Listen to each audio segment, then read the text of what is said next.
ಧರ್ಮಸ್ಥಳ ಹಾಗೆ ಅಲ್ಲಿನ ಕ್ಷೇತ್ರ, ಅಲ್ಲಿನ ಕೆಲ ಮುಖ್ಯಸ್ಥರು, ಎಸ್ಪೆಷಲಿ ಧರ್ಮಸ್ಥಳ ಗ್ರಾಮ, ಇಲ್ಲಿ ನಡೆದಿದೆ ಎನ್ನಲಾಗ್ತಾ ಇದ್ದ ಅತ್ಯಾಚಾರ, ಕೊಲೆ, ಇದೆಲ್ಲದರ ಬಗ್ಗೆ ಸತ್ಯಾಸತ್ಯತೆ ಹೊರಗೆ ಬರಲೇಬೇಕು, ತನಿಖೆ ಆಗಲೇಬೇಕು. ತನಿಖೆ ಬಗ್ಗೆ ಯಾರದ್ದು ಕೂಡ ಚಕಾರ ಇಲ್ಲ. ಆದ್ರೆ ಈ ತನಿಖೆ ಆಗ್ಲಿಕ್ಕೆ ಪ್ರಮುಖವಾಗಿ ಕಾರಣೀಕರ್ತನಾದ ದೂರುದಾರ, ಈತನ ಬಗ್ಗೆನೇ ಇದೀಗ ಸಾಲು ಸಾಲು ಆರೋಪಗಳು ಬರ್ತಾ ಇದೆ. ದಿನಕ್ಕೊಂದೊಂದು ಜಾಗ ತೋರಿಸಿ ಇಲ್ಲಿದೆ ಬುರುಡೆ, ಅಲ್ಲಿದೆ ಬುರುಡೆ ಅನ್ನೋ ರೀತಿಯಲ್ಲಿ ಈತ ಹೇಳ್ತಾ ಇರುವ ಹೇಳಿಕೆಗಳು. ಅದರಲ್ಲೂ ಈ ಆರೋಪಗಳ ಪ್ರಾರಂಭಿಕ ಹಂತವಾಗಿ ಈತ ಕೈಯಲ್ಲಿ ಹಿಡ್ಕೊಂಡು ಬಂದಿದ್ದ ಒಂದು ಬುರುಡೆ, ಆ ಬುರುಡೆ ಹಿಂದಿನ ಸತ್ಯ ಬಯಲಾಗುತ್ತಾ ಇಲ್ವಾ ಅನ್ನೋದೇ ಗೊಂದಲಕ್ಕೆ ಕಾರಣವಾಗಿದೆ. ಕೇವಲ ಇದಿಷ್ಟು ಮಾತ್ರವಲ್ಲ, ಈತನ ನಡೆ, ಈತನ ಹೇಳಿಕೆ, ಈತನ ಸಾಕ್ಷ್ಯಗಳು ಕೂಡ ಅನೇಕ ಅನುಮಾನಗಳಿಗೆ ಆಸ್ಪದ ಮಾಡಿಕೊಡ್ತಾ ಇದೆ. ಇದೆಲ್ಲವನ್ನ ವಿವರಿಸುತ್ತೆ ಈ ವರದಿ.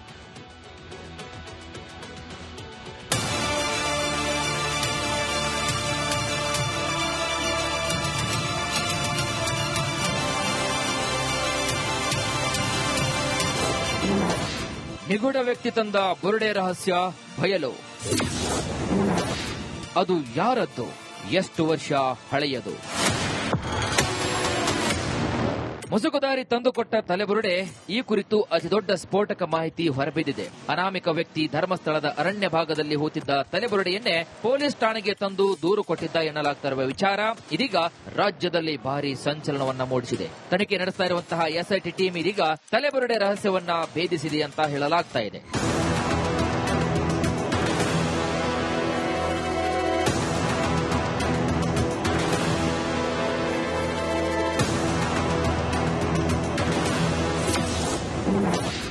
ಓರ್ವ ಪುರುಷನದ್ದ ಈ ತಲೆಬುರುಡೆ. ನೂರಾರು ಶವ ಹೂತಿರುವುದಾಗಿ ಹೇಳಿದ್ದ ನಿಗೂಢ ವ್ಯಕ್ತಿ ಜುಲೈ 11ರಂದು ಬೆಳ್ತಂಗಡಿ ಠಾಣೆಗೆ ತಲೆಬುರುಡೆ ತಂದಿದ್ದ. ಅಂದೇ ಕೋರ್ಟ್ನಲ್ಲಿ ಹೇಳಿಕೆ ಕೂಡ ದಾಖಲಿಸಿದ್ದ. ನಿಗೂಢ ವ್ಯಕ್ತಿ ತಂದುಕೊಟ್ಟ ತಲೆಬುರುಡೆ ಪುರುಷನದ್ದು ಎಂಬ ಮಾಹಿತಿ ಲಭ್ಯವಾಗಿದೆ. ಮುಸುಕುಧಾರಿ ಪೊಲೀಸ್ ಠಾಣೆಗೆ ನೀಡಿದ ತಲೆಬುರುಡೆ 30 ವರ್ಷಗಳ ಹಳೆಯದು ಎಂಬ ಮಾಹಿತಿ ಲಭ್ಯವಾಗಿದೆ.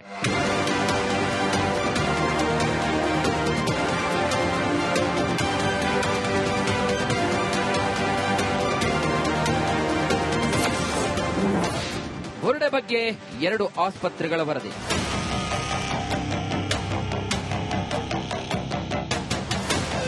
ತಲೆಬುರುಡೆ ಆಧರಿಸಿ ತನಿಖೆಗಿಳಿದಿದ್ದ ಎಸ್ಐಟಿ ತಂಡ 2 ಪ್ರತಿಷ್ಠಿತ ಆಸ್ಪತ್ರೆಗಳಲ್ಲಿ ಪರೀಕ್ಷೆಯನ್ನು ನಡೆಸಿತ್ತು. 2 ಆಸ್ಪತ್ರೆಗಳ ವರದಿಯು ಪುರುಷನ ತಲೆಬುರುಡೆ ಎಂಬುದನ್ನು ಸಾಬೀತುಪಡಿಸಿವೆ.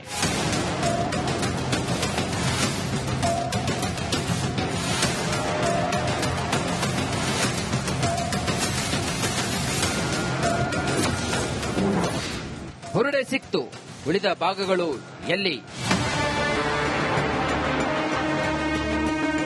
ನಿಗೂಢ ವ್ಯಕ್ತಿ ತಂದುಕೊಟ್ಟ ಬುರುಡೆಯ ಉಳಿದ ಭಾಗಗಳು ಎಲ್ಲಿ? ಸಾಮಾನ್ಯವಾಗಿ ಇಡೀ ಭಾಗವನ್ನ ಹೂಳಲಾಗುತ್ತದೆ. ಹಾಗಿದ್ರೆ ಸಂಪೂರ್ಣ ದೇಹದ ಭಾಗಗಳು ಸಿಗಬೇಕಾಗಿತ್ತು. ಆದ್ರೆ ಬರೀ ಬುರುಡೆಯನ್ನ ಯಾಕೆ ತಂದ ಅಂತ ಪತ್ರಕರ್ತ ವಸಂತ ಗಿಳಿಯಾರ್ ಪ್ರಶ್ನೆ ಮಾಡಿದ್ದಾರೆ. ಏನು ತಲೆಬುರುಡೆ ಮಾತ್ರ ಬಂದಿದೆ, ಯಾರು ಕೂಡ ತಲೆಬುರುಡೆಯನ್ನ ಹೂತಿಡ್ಲಿಕ್ಕೆ ಸಾಧ್ಯ ಇರ್ಲಿಕ್ಕಿಲ್ಲ. ಅದ್ರ ಜೊತೆ ಒಂದು ದೇಹ ಸ್ಕೆಲೆಟನ್ ಇರ್ತದೆ. ಆ ಪಾಯಿಂಟ್ ಯಾವುದು, ಆ ಭಾಗವನ್ನ ಯಾಕೆ ಇವರು ಇನ್ನು ಮಹಜರು ಮಾಡಲಿಲ್ಲ, ವೆರಿಫಿಕೇಶನ್ ಮಾಡಲಿಲ್ಲ ಎಸ್ಐಟಿ ಅವರು, ಅದಕ್ಕೆ ಒಂದು ಭದ್ರತೆಯನ್ನು ಒದಗಿಸಿಲ್ಲ. ಅವರು ಹೇಳ್ತಾ ಇದ್ದಾರೆ, ಅವರು ಆಗದು ಬೇರೆ ಕಡೆ ಸಾಗಿಸ್ತಾರಂತಲೂ ಕೆಲವರು ಆರೋಪ ಮಾಡ್ತಾ ಇದ್ದಾರಲ್ವಾ. ಅದಕ್ಕೆ ಯಾಕೆ ಒಂದು ಪಾಯಿಂಟ್ ಮಾಡಿಲ್ಲ, ರೌಂಡ್ ಅಪ್ ಮಾಡಲಿಲ್ಲ? ಅವನು ತಂದ ತಲೆಬುರುಡೆ ತಂದ ಭಾಗದಿಂದಲೇ ಇವರ ಏನು ಅಗೆತವನ್ನ ಪ್ರಾರಂಭ ಮಾಡಬೇಕಿತ್ತು. ಧರ್ಮಸ್ಥಳದಲ್ಲಿ ಸಿಕ್ಕಿದೆ ಎನ್ನಲಾದ ಬುರುಡೆ 30 ವರ್ಷ ಹಳೆಯದಂತೆ. ಅದು ಯಾರದ್ದು, ಹೇಗೆ ಸತ್ತ ಅನ್ನೋ ತನಿಖೆ ನಡೀತಾ ಇದೆ. Bureau report, republic Kannada. Dharmasthala ಹಾಗೆ ಅಲ್ಲಿನ ಕ್ಷೇತ್ರ, ಅಲ್ಲಿನ ಕೆಲ ಮುಖ್ಯಸ್ಥರು, ಎಸ್ಪೆಷಲಿ ಧರ್ಮಸ್ಥಳ ಗ್ರಾಮ, ಇಲ್ಲಿ ನಡೆದಿದೆ ಎನ್ನಲಾಗ್ತಾ ಇದ್ದ ಅತ್ಯಾಚಾರ, ಕೊಲೆ, ಇದೆಲ್ಲದರ ಬಗ್ಗೆ ಸತ್ಯಾಸತ್ಯತೆ ಹೊರಗೆ ಬರಲೇಬೇಕು, ತನಿಖೆ ಆಗಲೇಬೇಕು. ತನಿಖೆ ಬಗ್ಗೆ ಯಾರದ್ದು ಕೂಡ ಚಕಾರ ಇಲ್ಲ. ಆದ್ರೆ ಈ ತನಿಖೆ ಆಗ್ಲಿಕ್ಕೆ ಪ್ರಮುಖವಾಗಿ ಕಾರಣೀಕರ್ತನಾದ ದೂರುದಾರ, ಈತನ ಬಗ್ಗೆನೇ ಇದೀಗ ಸಾಲು ಸಾಲು ಆರೋಪಗಳು ಬರ್ತಾ ಇದೆ. ದಿನಕ್ಕೊಂದೊಂದು ಜಾಗ ತೋರಿಸಿ ಇಲ್ಲಿದೆ ಬುರುಡೆ, ಅಲ್ಲಿದೆ ಬುರುಡೆ ಅನ್ನೋ ರೀತಿಯಲ್ಲಿ ಈತ ಹೇಳ್ತಾ ಇರುವ ಹೇಳಿಕೆಗಳು.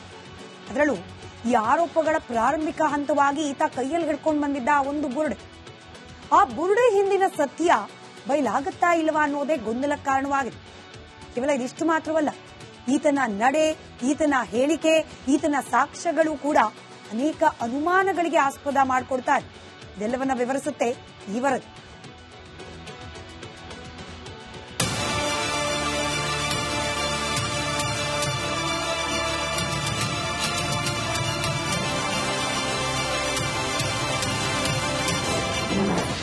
ನಿಗೂಢ ವ್ಯಕ್ತಿ ತಂದ ಬುರುಡೆ ರಹಸ್ಯ ಬಯಲು. ಅದು ಯಾರದ್ದು, ಎಷ್ಟು ವರ್ಷ ಹಳೆಯದು? ಮುಸುಕುದಾರಿ ತಂದುಕೊಟ್ಟ ತಲೆಬುರುಡೆ, ಈ ಕುರಿತು ಅತಿದೊಡ್ಡ ಸ್ಫೋಟಕ ಮಾಹಿತಿ ಹೊರಬಿದ್ದಿದೆ. ಅನಾಮಿಕ ವ್ಯಕ್ತಿ ಧರ್ಮಸ್ಥಳದ ಅರಣ್ಯ ಭಾಗದಲ್ಲಿ ಹೂತಿದ್ದ ತಲೆಬುರುಡೆಯನ್ನೇ ಪೊಲೀಸ್ ಠಾಣೆಗೆ ತಂದು ದೂರು ಕೊಟ್ಟಿದ್ದ ಎನ್ನಲಾಗ್ತಿರುವ ವಿಚಾರ ಇದೀಗ ರಾಜ್ಯದಲ್ಲಿ ಭಾರಿ ಸಂಚಲನವನ್ನ ಮೂಡಿಸಿದೆ. ತನಿಖೆ ನಡೆಸ್ತಾ ಇರುವಂತಹ ಎಸ್ಐಟಿ ಟೀಮ್ ಇದೀಗ ತಲೆಬುರುಡೆ ರಹಸ್ಯವನ್ನ ಭೇದಿಸಿದೆ ಅಂತ ಹೇಳಲಾಗ್ತಾ ಇದೆ.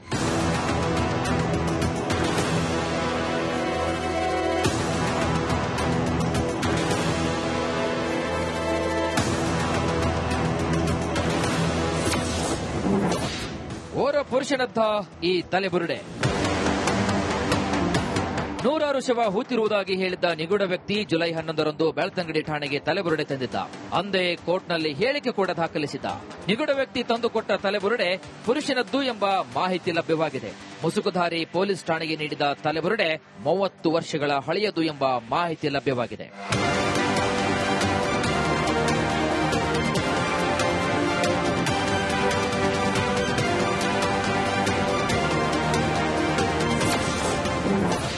ಬುರುಡೆ ಬಗ್ಗೆ 2 ಆಸ್ಪತ್ರೆಗಳ ವರದಿ.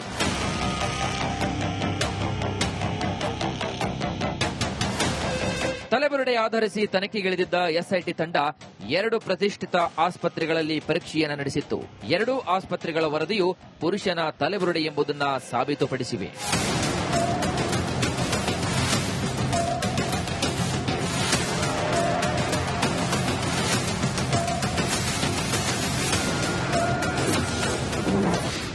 ಬುರುಡೆ ಸಿಕ್ತು, ಉಳಿದ ಭಾಗಗಳು ಎಲ್ಲಿ?